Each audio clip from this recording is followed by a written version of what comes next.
Water signs, tignan po natin kung ano yung mensahe para sa iyo ngayong araw. Keep in mind po na ito ay general reading lamang, so hindi po lahat ay makaka-relate.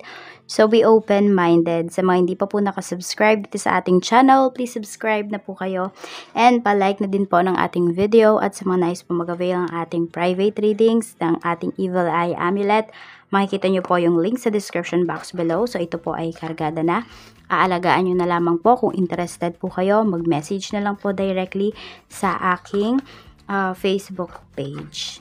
Happy birthday nga po pala kay Pisces. So Pisces, yung birthday reading mo is available na yan. 2 weeks ago pa yata, if I'm not mistaken. So pwede nyo na po yung panoorin. If interested po kayo. Tignan natin kung ano ba yung mensahe, your energy for today. Ano ba yung energy mo for today?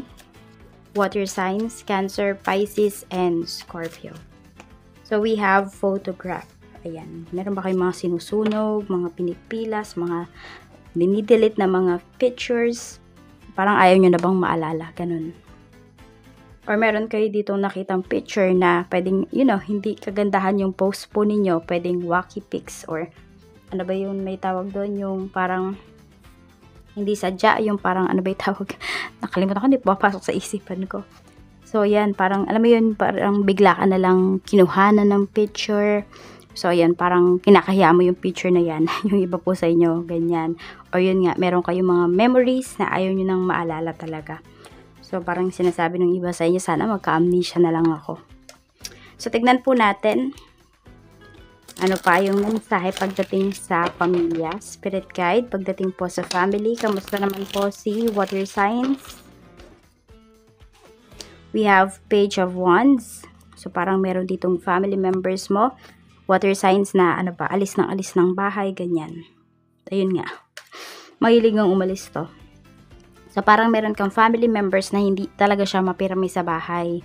Yung tipong wala naman siyang mahalagang gagawin ba sa labas, pero labas ng labas. So, bata kasi yung energy nito. Or sabihin natin, pwedeng wala pang asawa, ganun. Or pwedeng nakababata mong kapatid, or pwede rin naman na anak mo.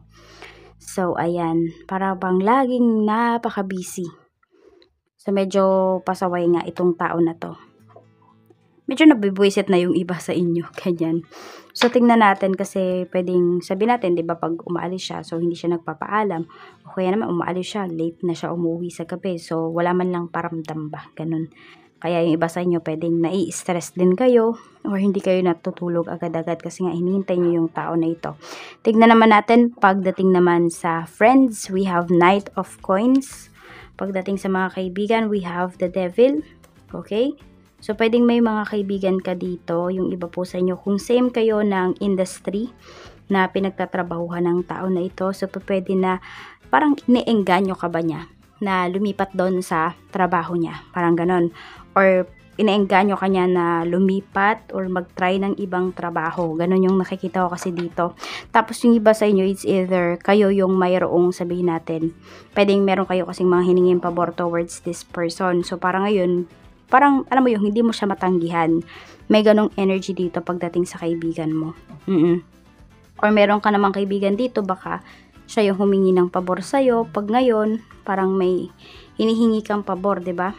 Pabalik. Kaya lang, sabihin natin, parang hindi niya talaga kaya yung pabor na hinihingi mo. Pero umuo lang siya. So, parang napipilitan ka nun. So, tignan natin. Pagdating naman po sa love life. So, we have 6 of coins. Marami sa inyo, pwedeng kayo yung breadwinner sa family. Kaya yung iba sa inyo water signs is hindi pa rin kayo nagse-settle down. Some of you, pwede po na sabihin natin na maraming nagpapakita naman sa inyo na gusto kayo, ganyan. Pero kasi parang hindi nyo ba maramdaman na totoo yung tao na yun? O yung mga tao na yun na gustong pumasok sa life mo, ganyan. So, kaya yung iba, busy na lang kayo dito sa family po ninyo. Busy kayo sa pagtatrabaho. Okay. Pero looking forward pa rin naman yung iba sa inyo. Ayan. At kung kayo naman po ay married or in a relationship, so ayan, po pwede na meron kasing perang involved dito. So yung iba po sa inyo, di ko alam kung nanghiram ba sa inyo yung person nyo or yung asawa po ninyo, ayan, magpapadala na po ng pera or makaka-receive na kayo ng pera towards your asawa. Yan po. So, may nilook forward kayo dito. For some of you naman, na parang magkasama na pa kayo, ganyan. So, marami dito, pwedeng LDR relationship po kayo. So, looking forward na kayo dito na makauwi. Tignan po natin pagdating naman sa career. Tama ba?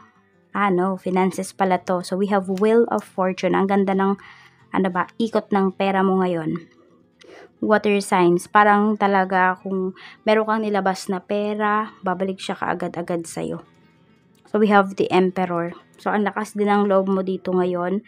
So, baka meron kayong mga susugalan. Actually, hindi, some of you, pwedeng literal na sugal. Yung iba naman sa inyo, water signs, pwedeng susugal kayo, kunwari sa negosyo, susugal kayo, dun nga sa, kunwari, paghahanap ng trabaho, yung ganyan.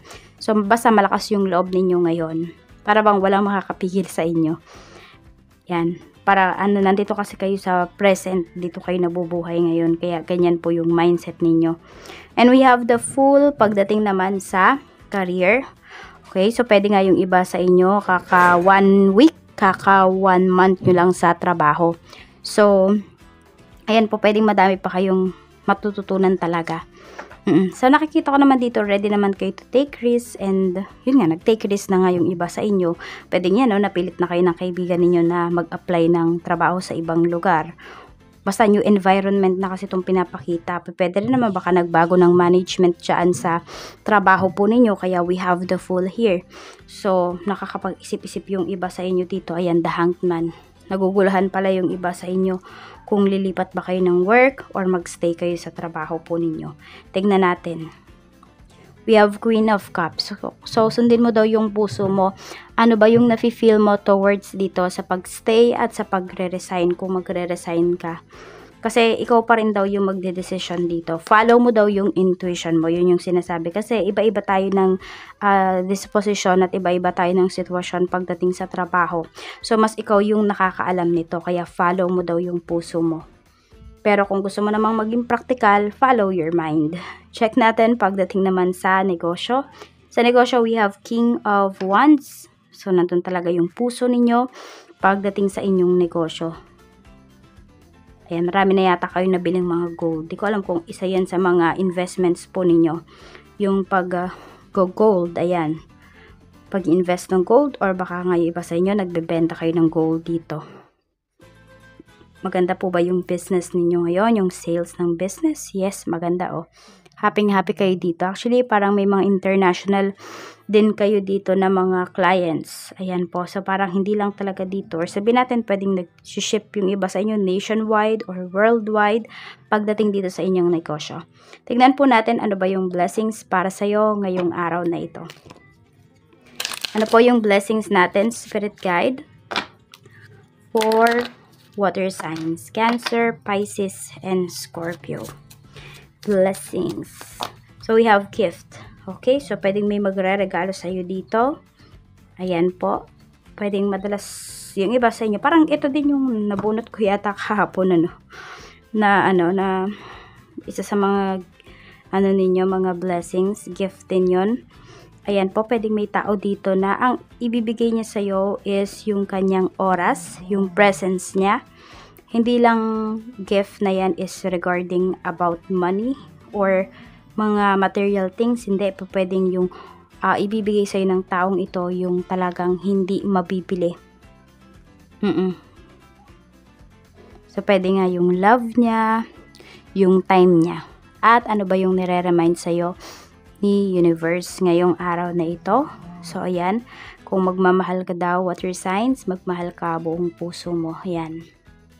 And mas maganda daw syempre na nare-reciprocate yung love na binibigay po ninyo. At kung kayo naman nagtataka, bakit kaya ganun yung tao na yon?